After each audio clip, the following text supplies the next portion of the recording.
அச்சிவேலி உளவிக்குளம் ஆலயத்திற்கு முன்பாக இன்று காலை கோடாரி வெட்டிச் சம்பவம் ஒன்று இடம்பெற்றுள்ளது.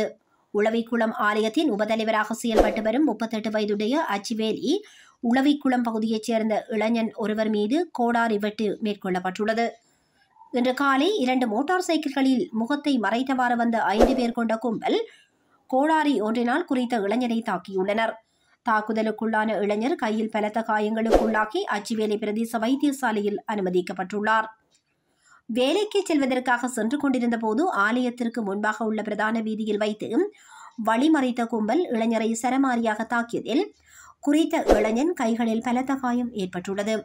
தாக்குதல் சம்பவம் தொடர்பாக அச்சிவேலி போலீசார் விசாரணைகளை முன்னெடுத்து வருகின்றனர்.